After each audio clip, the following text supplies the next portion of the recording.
All the saints say God alone must be the beautiful, infinite Father. And as you sing that chant more and more, you'll perceive His beauty, His love, and His compassion and His thought. Tonight, going on now with a discussion of Yoga Explained. Last time we took up, as you will remember, two parts of the astral body, mind and intellect. Mind and intellect. There are 19 elements of the spiritual or astral body, 10 senses, 5 pranas, mind, intellect, ego, and feeling. Tonight we are taking up the ego.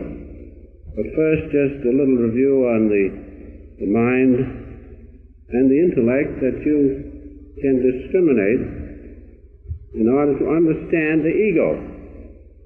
To understand the ego, you must know that the ego is the subject of sensations and thoughts. And sensation and thought are found in the realm of mind and intellect. Because the mind simply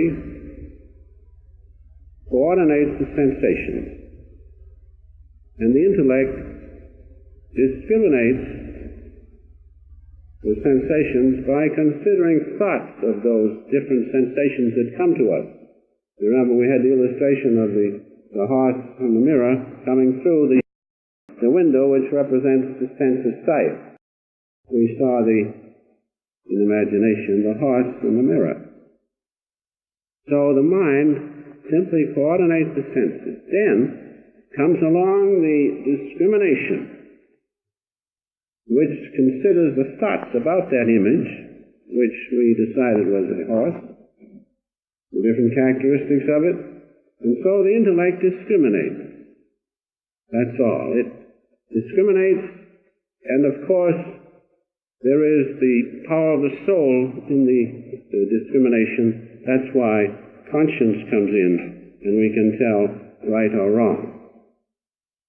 And so just remember the mind, as Master has given us the definition in a simple way, that mind coordinates the senses, and that intellect is the discriminative faculty of the soul. Now in the dictionary you'll find different definitions of mind. Included in those definitions are things to do with the intellect, but they are separate.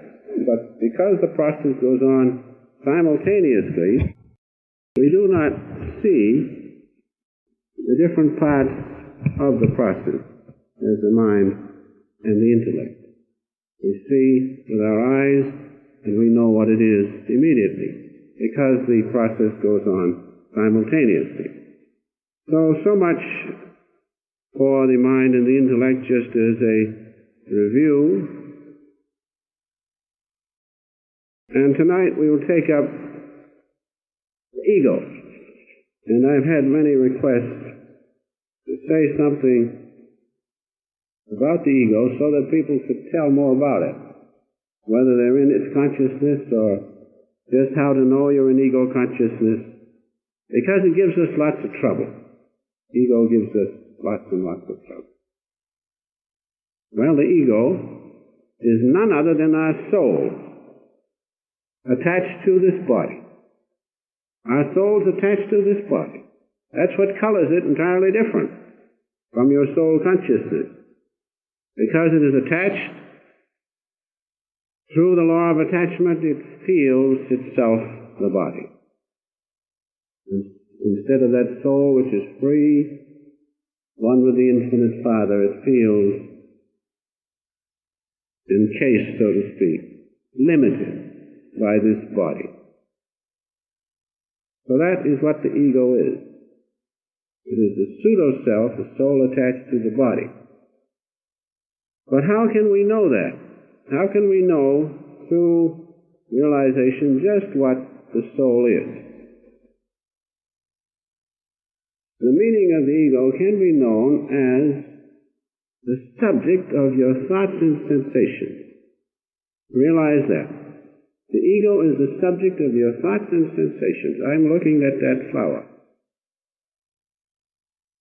My senses are involved, and I think that's a beautiful red rose with little green things around it. Now, what is it that is doing that thinking? What is it that is perceiving that rose? What is it that is discriminating? It is the ego consciousness. So remember that. Your ego is simply the subject of your thoughts and sensations. It can be known by the average intellect as that. Just like the image of the horse, we can understand that that which sees the image and that which discriminates it as a horse is the ego. It is the soul's power attached to the body, that's all.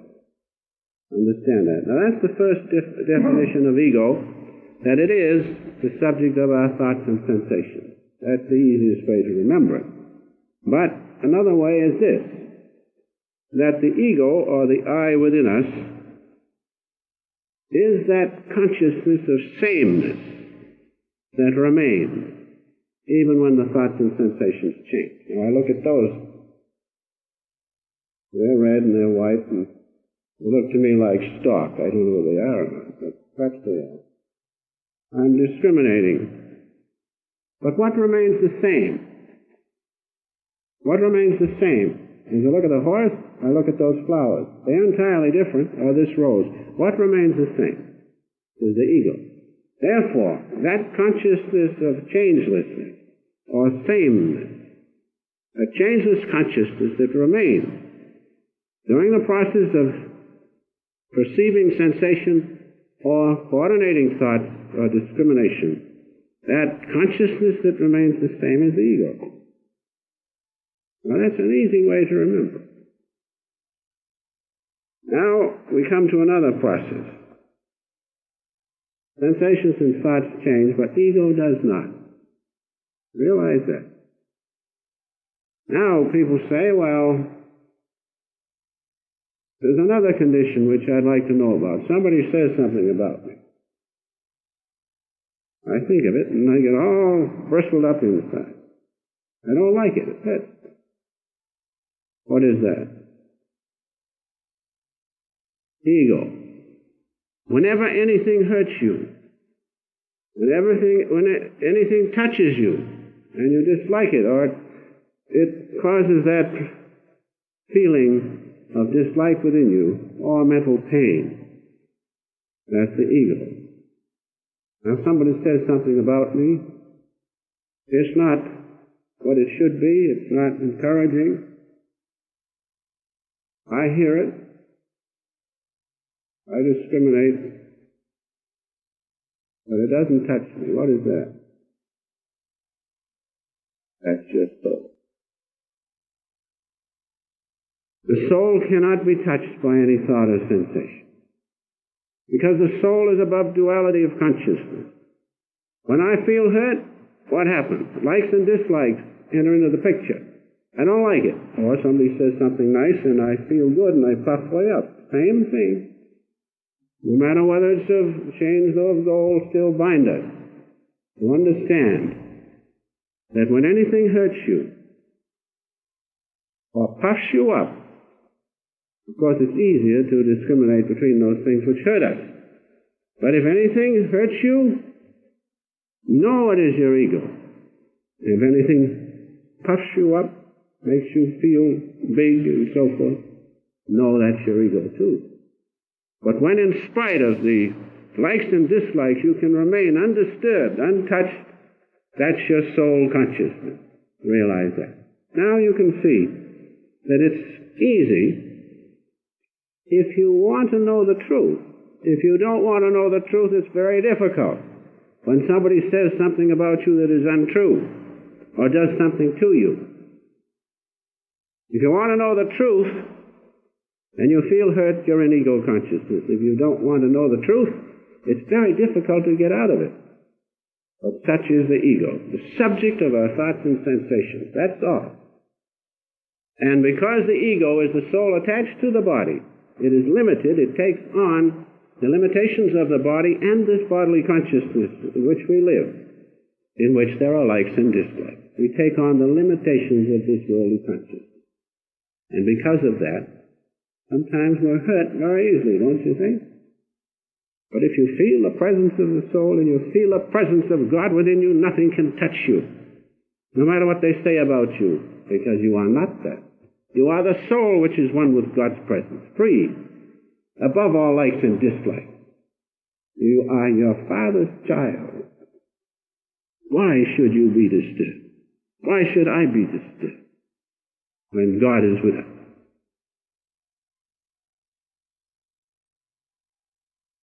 So there are two definitions of the ego, but the ego can be known more in a metaphysical way, if you'd like, just to hear a little more about the ego. The ego can be spoken of positively and negatively. First, let us take up the negative aspect of the ego. For instance, the ego is that consciousness which cannot be eliminated through introspection. For instance, you sit to meditate, and your thoughts come. And if you have a good meditation, after a while you still the waves of the mind and the thoughts cease, but there's something still there. There's some consciousness which cannot be eliminated by your introspection. That's the ego. Just at that point. Of course, if you fall into a nice sleep, just then you're in the subconsciousness and the ego doesn't operate there very much.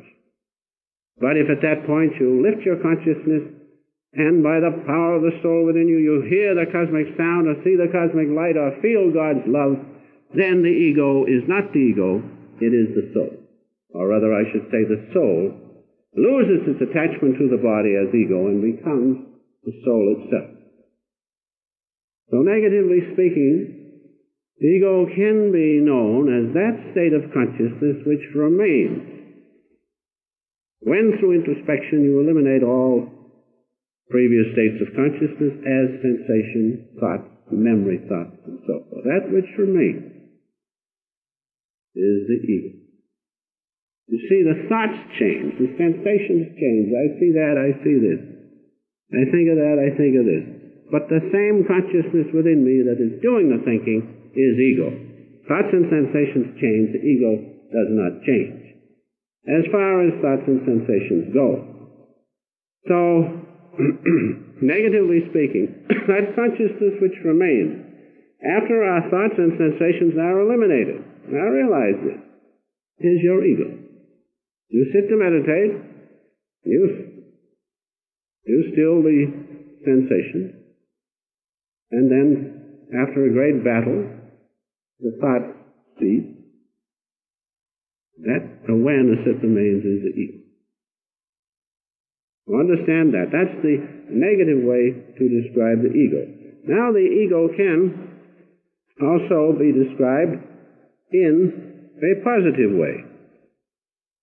For instance, the ego, Master told us many years ago, I remember, ego is what's called a pseudo-self, which simply means the self attached to the limitations of this body and its functions. It is the pseudo-self. Or another way Master spoke of the soul or the ego as the self-appointed vice-regent of the soul. That is, it takes over, so to speak. And because the soul is attached to the body, it takes on its limitations, and it thinks it does it. It thinks it. The soul thinks it thinks, and it thinks it sees, and it thinks all those things which it does not do at all. The soul is still a doer, but because it's attached to the body, it is known as the ego and has lost its faculties as soul. And so, positively spoken, the ego is the pseudo-self, false self, that means, self-appointed viceroy of the soul. Another definition is this: the ego is the soul consciousness forgetful of its real self. You know when you're attached to the body, and somebody jabs a pin into you and you feel it, that you're not the soul, you're the ego. And if they jab it in good and proper, it hurts you and you're hurt, and you know surely then that you're not the soul, you are the ego. And so the soul, in a positive way of speaking, is, the ego in a positive way of speaking, is the soul attached to the body so that it thinks it is the body. If you really had soul consciousness and somebody, now don't try it, jabbed a pin into you, you wouldn't feel it. These things can be demonstrated. Just like you demonstrate as you sit in meditation, this room will disappear, worldly living will disappear, but you still are conscious of some state within you of consciousness that doesn't disappear with it. Now, as you can eliminate the consciousness of this room and your body by practice, by yoga, you can eliminate the ability to feel pain or to feel the mental pain of someone who hurts your ego. These are demonstrable statements, and those who meditate know that they are true. And so, the ego is the soul consciousness with a slight attachment to the bodily being. It isn't too much, because in meditation you can break it. You can rise above that attachment. And in deep meditation, you can know that you are not this body. So there are the two ways of positively and negatively describing or defining ego consciousness. Realize those things. Now, a word or two about the soul, the ego and the soul. If you remember this simple definition, I don't think that, the minister the other night said, don't think. I don't say that at all. But I do say, to think is to be identified with the ego. Not to think, nor become unconscious is to be identified with the soul.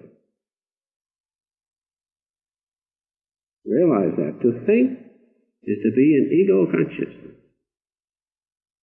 Not to think, nor to go unconscious in the unconscious state, is to be identified with the soul. So there you will easily now know the difference between the ego and the soul. Now this is very important, because we're here for one purpose. We're here, I'm sure, to feel and know the presence of God. That's why we're here. To commune with God, and to commune with God you cannot think about it. Now what does that mean? It means that in meditation we must rise above thought.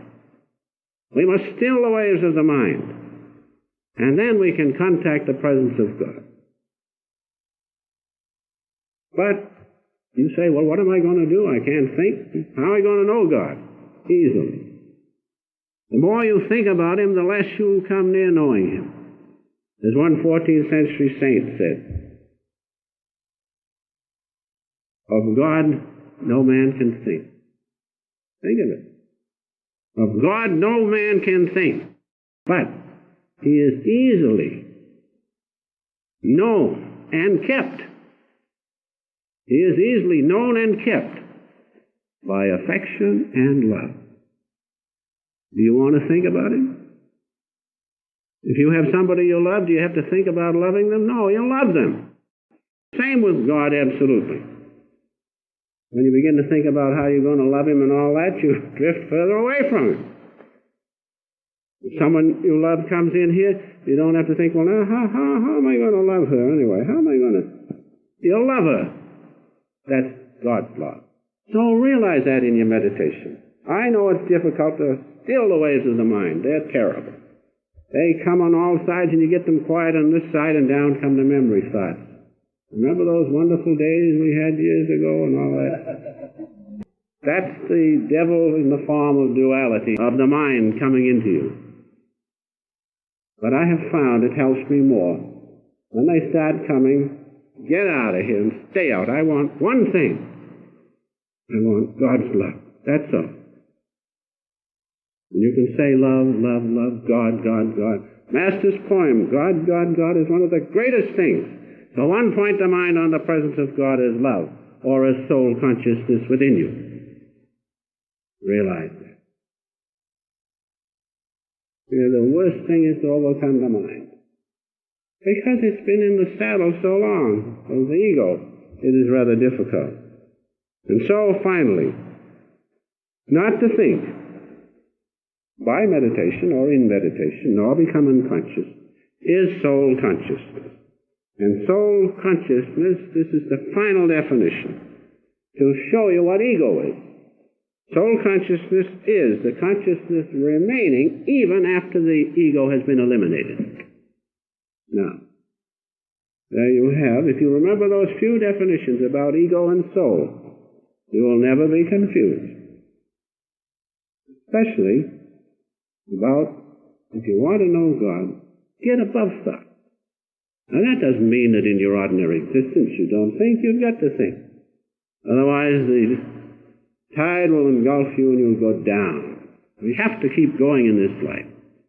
But in meditation, that's different. Meditation is a definite exercise or spiritual discipline to give you contact with God, and He is not known by thought, therefore eliminate the ego. How? The best way is to do away with the thoughts. The ego has nothing to feed on. Do away with the sensations and the thoughts. Ego is left, as they say, holding the bag, because there's nothing there for him. But you have to replace it by something positive, which is, after you catch on, the easiest thing,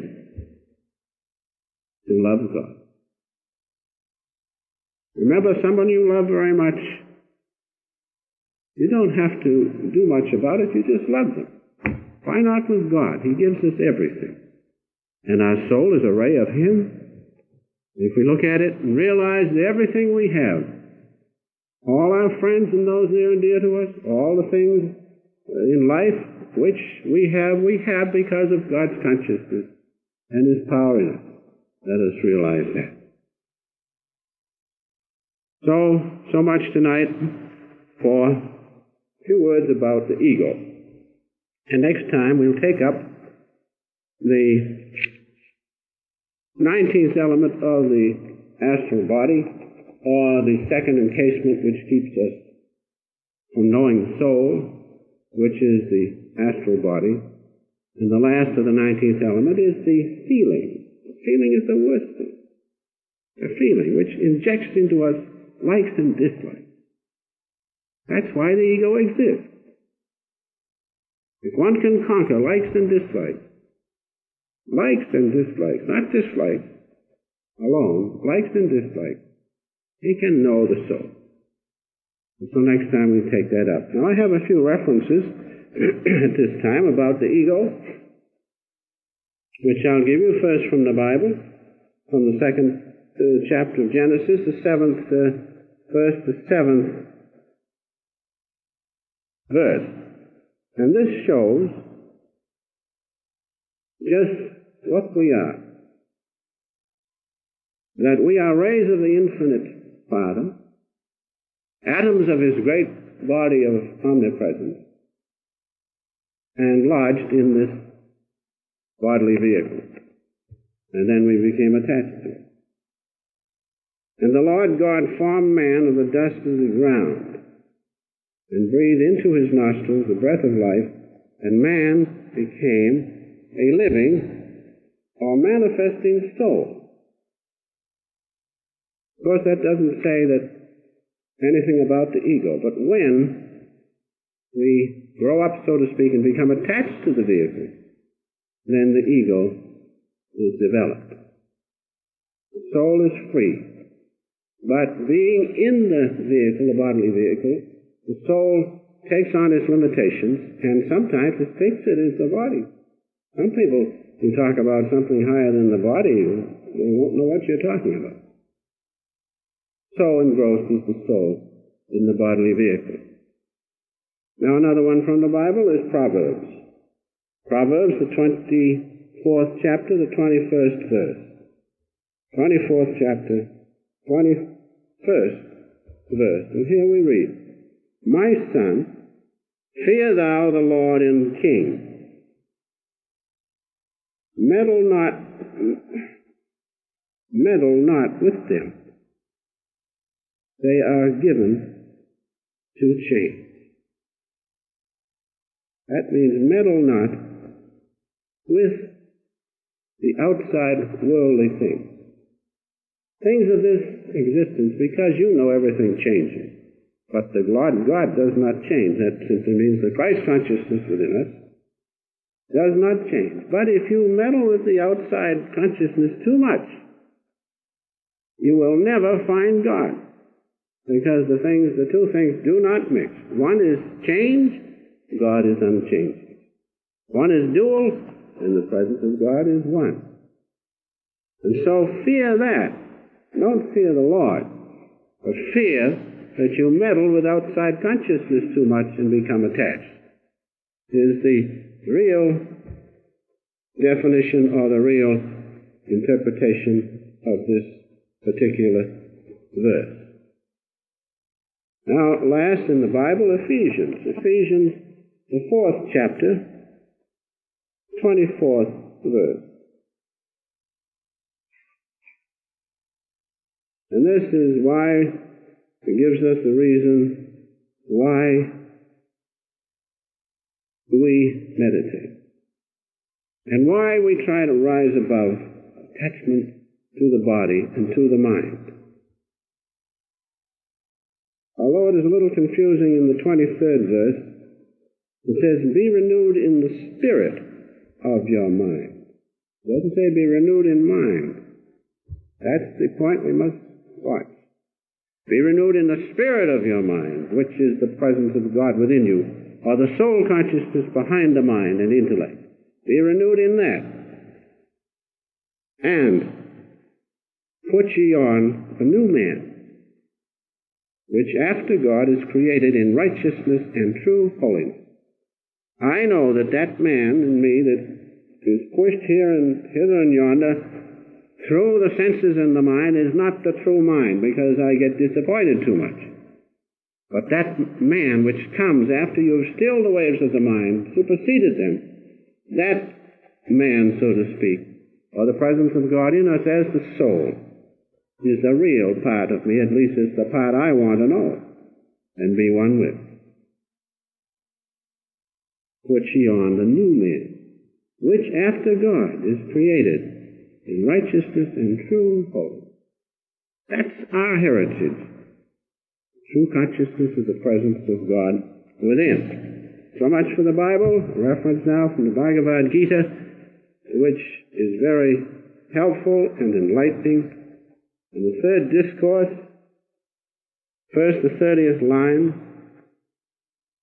and this points out why and how we should be freed from the ego, because there's no happiness in there. Surrendering all actions to me, with thy thoughts resting on the Supreme Self, from hope and egoism freed, and of mental fever cured. That's restlessness. Engage in battle. That is, carry on your work.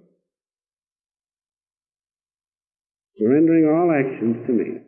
Whatever you do it to please God, I think, for me, is the easiest way. Do it to please God. The minute you do it feeling perhaps I'll benefit something or this or that, there's a little attachment there. But the nearest you can come to pure action is to do the action to please God.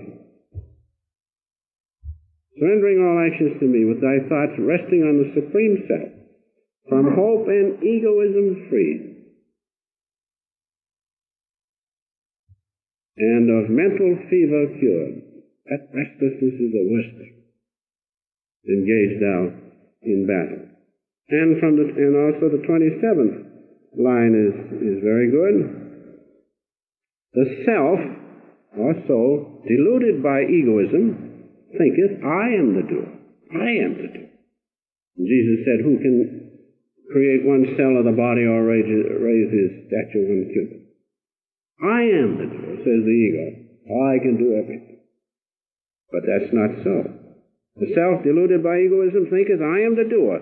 But he, O mighty armed one, who knoweth the essence of the divisions of the qualities and the functions, holding that the qualities move amid the qualities, is not attached. That is, he who knows duality, that's all. Good, better, and worse conditions. They are found in this world existence. Those deluded by the qualities of nature are attached to the functions of the quality.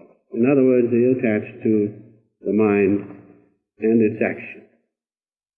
So there in the Gita we have a good reference warning us not to be attached, but to see the one reality above this outward existence and living. And one more reference from Guru Nanak, which is one of inspiration, which has not so much to do with ego or mind, but it is a very inspiring passage.